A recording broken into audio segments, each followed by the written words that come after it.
You know, when you think about certain brands, there's usually this immediate, highly specific image that just pops into your head. Right, like a defined aesthetic. Exactly, a very specific vibe. Hmm. And when we talk about the brand Moen, you probably think of their famous slogan, right? The buy it for looks, buy it for life thing. Oh, sure. You're picturing these elegant, high-end kitchen faucets. Yeah, gleaming chrome, brushed nickel, those really beautiful rainfall shower heads. It's all about luxury and precision, where the water flows perfectly into a pristine, beautifully lit porcelain basin. Exactly. It's a brand identity built almost entirely around outward-facing design, cleanliness. Yeah, Moen represents the fixtures you proudly show off to your guests, right? Like when they walk into your newly renovated kitchen or bathroom, you want them to see that logo. Right. But today, we're taking you, the listener, far, far away from that sparkling showroom finish. Yeah, we are. We're heading straight down into the dark, gritty, and honestly, incredibly smelly underbelly of the kitchen sink. It's not glamorous down there. No, it is not. So today we are diving into a transcript from a YouTube video by Claude Taylor. He runs the How To Plumbing channel. Which is a great resource, by the way. It really is. And this specific video is an unsponsored, completely real-world installation and comparison video. And it reveals something just completely unexpected. Yeah, this one caught me off guard. Right. Moen, the elegant faucet people, they make garbage disposals. They do. They actually started making disposals back in 2017, I think. Wow, really? Yeah, they called it a natural addition to their kitchen portfolio. I mean, I guess that makes sense on paper. Right. But what we're analyzing today isn't just a basic plumbing tutorial. Like, it's not a simple product review. No, definitely not. This deep dive is actually a fascinating case study in product design, market disruption, and really what happens when you challenge a massively entrenched industry giant on their own turf. Okay, let's unpack this. Because finding out a luxury faucet company makes garbage disposals feels, to me, a bit like discovering Rolex makes jumper cables. That is a perfect analogy. It just feels fundamentally contradictory to the core brand. I mean, one is meant to be this delicate, beautiful centerpiece, and the other is a loud, grinding, terrifying machine that violently eats your leftover lasagna in the dark. Yeah, it's totally hidden away. You are taking a brand known for pure aesthetics and dropping them into a market dominated by raw utilitarian workhorses. Right. The garbage disposal is not glamorous in the slightest. Its entire mandate is to grind up food, not leak, and otherwise just remain completely invisible to the homeowner. And the market for those utilitarian workhorses is completely dominated by one player. Oh, absolutely. Like, according to Claude Taylor's video, Yeah. and keep in mind, Claude is a seasoned plumber. He has spent a lifetime doing home repairs. He knows what he's talking about. Exactly. So he says the undisputed king of the garbage disposal world is the Badger 5. The Badger 5, yep, made by InSinkErator. Right. And Claude notes that in his lifetime of working in people's homes, almost 90% of the houses he has visited use a Badger 5. 90%. Which is, a 90% market share is just staggering. It's basically a monopoly. It really is. Almost nothing in the consumer hardware space achieves that level of dominance. It's one of those rare products that has achieved near total ubiquity. Yeah. Like, if you, listen right now, go open the cabinet under your kitchen sink, there's an overwhelmingly high statistical probability that you have a Badger 5 staring back at you. I actually checked mine before we recorded, and yeah, it's a Badger 5. See, exactly. It is the default because it's incredibly durable, and crucially for the professionals who install them, it is simple and predictable. So, Claude is out on a job. He needs to replace a leaking disposal for a client. He heads to the local plumbing supply house to grab another trusty Badger 5, just like he has done literally thousands of times before. Muscle memory at that point. Exactly. But he mentions that out of the corner of his eye, he sees the word Moen stamped on a disposal box. Right. And he is so surprised to see that logo on a disposal that he decides right then and there to buy it and try it out. Just out of curiosity. Pure professional curiosity. It wasn't a sponsored choice or anything. But here's the critical detail. Claude points out that the Moen disposal matches the Badger 5's plumbing layout almost exactly. Yes. This is huge. Meaning plumbers do not have to redo any of the existing drain pipes under the sink to make the switch. What's fascinating here is the sheer genius of Moen's entry strategy. It's a concept we call frictionless adoption. Frictionless adoption. Okay. Yeah, by making their unit a literal drop-in replacement that perfectly aligns with the legacy product's layout, Moen completely removed the biggest barrier to entry for installers, which is the hassle of modifying existing infrastructure. Hold on, though. If the Badger 5 is already in 90% of homes and it is known to work perfectly fine, why would a busy plumber on a tight schedule ever risk switching out a reliable workhorse for the Pretty Faucet brand? That's a fair question. I mean, I get that Claude was curious this one time, but is matching the pipe layout really that massive of a strategic advantage? Like, why fix what isn't broken? Well, think about the physical mechanics of plumbing. Water flows downhill. Right. Gravity. Exactly. Yeah. It relies entirely on gravity. And PVC pipes under your sink have rigid, unforgiving measurements. Okay. If you bring in a brand new appliance that has its drain output even like half an inch higher or lower or further to the left than the old one. Oh, nothing lines up anymore. Exactly. Water won't drain properly. You suddenly have a massive problem on your hands. You have to take a saw, literally cut the existing PVC pipes, measure and glue new fittings, wait for them to cure, and completely reconfigure the plumbing beneath the sink. That sounds miserable. It turns a quick 20-minute swap into a 2-hour headache, and time is money for tradespeople. So Moen is basically saying, They're saying to plumbers, you don't have to change the way you work at all to try our product. It allows the plumber's curiosity to win out over their dread of extra unpaid labor. oh, wow, it's like a Trojan horse strategy, but for under-sink plumbing. But, before Claude can even get this sleek new Moen unit installed, he has to deal with the reality of the old, failing hardware. The homeowner's original Badger 5 had been sitting under that sink for a very long time. Yeah, they don't usually fail quickly. Right. And this brings us to the human element of this trade, the specific techniques Claude uses to conquer, basically, decades of decay. Because the environment under a kitchen sink is inherently hostile to machinery. Oh, totally. It is damp, it's dark, and it's subjected to massive temperature fluctuations. I mean, going from boiling pasta water to freezing tap water in seconds. Yeah, that's rough on metal. Over a decade or more, things inevitably rust, calcify, and seize up. And Claude literally describes taking off the old disposal as scary. Scary. A seasoned plumber calling it scary. Yeah. The screws on the mounting ring, which is the metal collar that holds the whole heavy unit up against the bottom of the sink. Right. Those screws were so severely corroded that a standard screwdriver couldn't even grip them anymore. The metal heads were just entirely eaten away by moisture. That is a nightmare scenario for a DIYer. Oh, I would just give up. Yeah. But Claude doesn't panic. He reaches for a specific tool, what he playfully calls his equalizer. Yes. The channel lock pliers. Yes, his channel lock. Channel locks are an absolutely indispensable tool for any plumber, largely because of how they manipulate physical force. How so? Well, they have a slip joint mechanism that allows the jaws to open incredibly wide while keeping the handles parallel. Okay, and because those handles are so long, they essentially act as levers, right? Exactly. They multiply the force of your natural grip. It allows the metal teeth of the pliers to really bite and crush through calcified rust that a tiny screwdriver couldn't even budge. It's like using a massive crowbar to pop open a window that has been painted shut for 20 years. That's a great way to look at it. You stop trying to finesse the lock and just rely on sheer mechanical leverage. Leverage and grip are what you fall back on when the intended mechanical fasteners completely fail. So Claude grips the rusted ring from the outside, applies that multiplied force, and forcefully breaks the entire corroded assembly free. And once he snaps that rusted tension, the old heavy unit just falls right out. Problem solved. Yeah. So now that the rusty, scary part is over, Claude is ready to install the brand new Moen. The fun part. Right. But just because Moen perfectly matched the pipe layout doesn't mean their design is flawless in the real world. Oh, no, definitely not. Claude immediately runs into some major friction, forcing this new hardware into an unforgiving environment.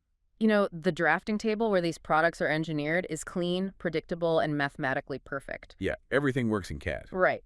But the real world of home plumbing is chaotic. It's full of historical variables. So Claude is installing this Moen unit, and he runs into a significant quirk at the very top of the assembly, the top strainer. The part that connects to the sink itself? Exactly, the neck part that actually clamps the heavy disposal unit up against the sink.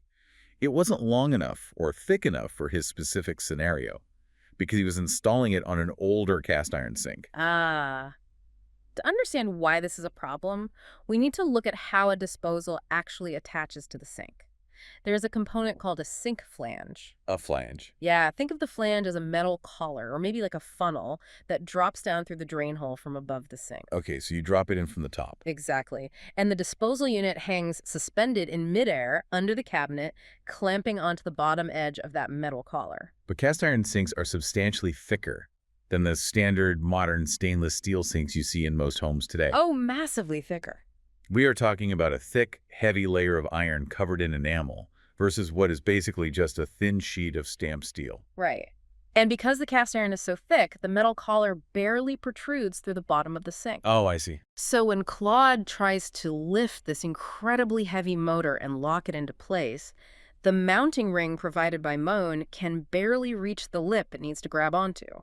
Claude had to absolutely fight with this thing. I bet. He mentioned that he had to cut a lot of the struggle out of his YouTube video because it took him so long to force it together. That is saying something. He even says that having a second person would have been ideal just to help push the heavy motor upward from the bottom while he desperately tried to lock the ring in from the top. Wow. He practically begs Moen in the video, hoping they get the memo to lengthen that neck, specifically for cast iron applications. I mean, it's like buying a custom-tailored suit that fits perfectly everywhere except the collar, so it's constantly choking you. That's a very vivid image. But does this one massive blind spot regarding sink thickness ruin Moen's chances of actually competing with the Badger 5? I don't think it ruins their chances, but it highlights a constant tension in product engineering. You have to design for the majority. The mass market. Right.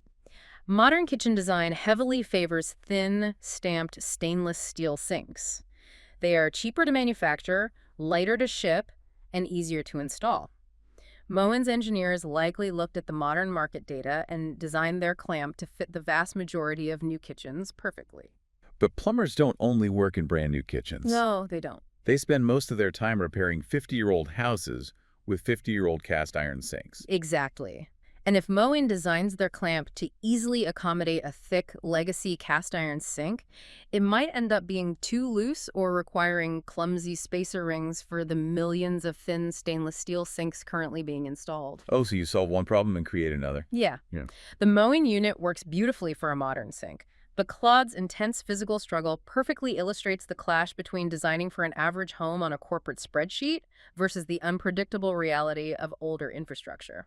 You can engineer a perfect product, but you can't engineer the house it's going into. Well said. The house is the ultimate wild card. But, Moen didn't just stumble on the flange thickness.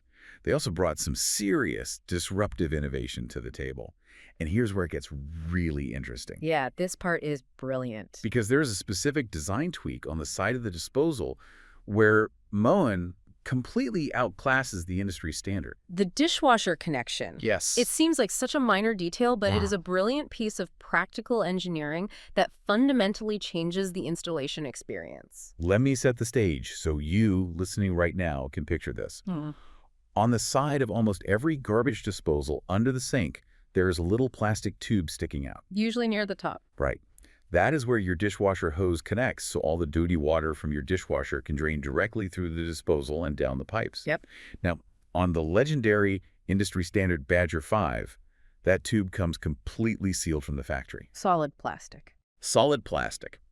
To open it up so water can actually flow through, plumbers have to take a heavy screwdriver, shove it inside the tube, and physically bash it with a hammer to knock out a rigid plastic or metal plug. It is a violently destructive process required just to install a brand new piece of machinery. I want you to imagine buying a brand new $300 kitchen appliance, and step 1 of the instruction manual tells you to take a hammer and physically bash a hole into the side of it. It feels so wrong. It really does. And if you hit it too hard or at the wrong angle, you could crack the housing and ruin the entire unit before you even turn it on. Which happens. But on the Moen, it is just a simple screw-off cap. Claude calls it one of the best features because it's incredibly versatile and risk-free. You just twist it off with your fingers.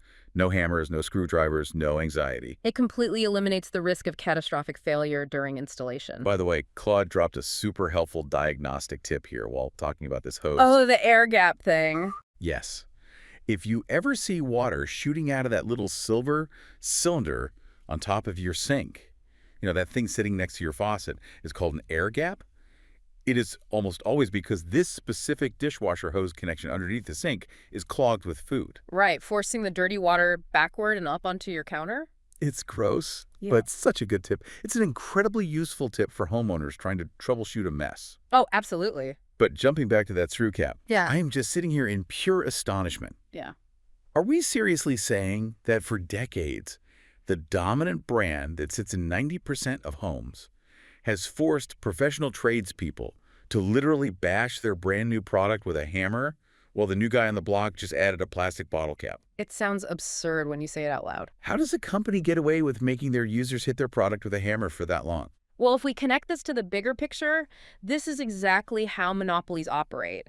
And ultimately, it's how they become vulnerable to disruption. Okay, how so? When a company owns 90% of a market, a deep complacency naturally sets in. The Badger 5 relied on a legacy design that had been around for decades. Right. For InSinkErator, retooling their massive global manufacturing lines to change a molded plastic knockout plug into a threaded screw cap. I mean, that would require entirely new molds, extra parts like O-rings, and millions of dollars in upfront costs. And from their perspective, why would they bother spending millions? Exactly. Plumbers were already used to hitting it with a hammer. It was just accepted as the way things were done. Wow. The inertia of the status quo is incredibly powerful, but that complacency leaves a gaping opening for a challenger. Moen didn't try to reinvent the electric motor or the spinning blades inside the disposal. No, they just fixed the annoying part. Right. They looked closely at the user experience of the professional installer. They realized they could win massive brand loyalty by offering a profoundly simple upgrade. A screw-off cap is a $1 million design tweak because it directly respects the plumber's time and completely removes the psychological friction of intentionally breaking a new unit. It is an incredibly elegant solution. But let's look at the very end of this installation process, because Claude does something that feels completely counterintuitive. Oh, the logo alignment. Yes. Once the new Moen is finally hoisted up, clamped onto that stubborn cast iron sink, and fully piped in, he purposefully rotates the entire unit under the sink. He spins it around. He aligns it perfectly so that the word Moen stamped on the side is facing directly toward the back wall. Yep.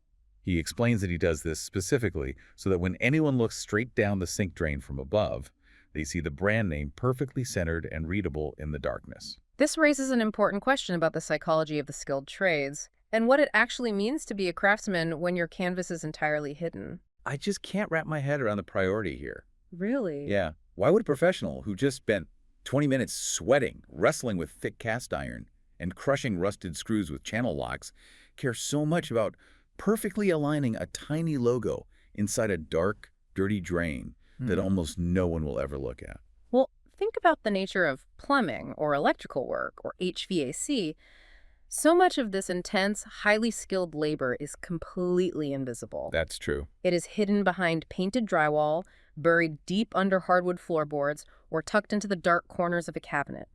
Most homeowners only ever notice their plumbing when it catastrophically fails. Nobody claps when the toilet flushes properly. Exactly. You never stare in awe at your pipes when they're working perfectly. It is very true. We just expect water to vanish when we pull the plug. So how does a professional tradesperson take pride in their work when the ultimate goal is for that work to remain completely unseen? It comes down to neatness, uniformity, and these tiny hidden signatures of care. Aligning the Moen logo so it's perfectly readable from above doesn't make the motor run any smoother, doesn't prevent future leaks. No. But it is Claude's way of signing his work. It is a quiet signal to the next plumber who comes along in 10 or 15 years that the person who installed this machine cared deeply about the details. Is the hidden signature of a professional job. Wow.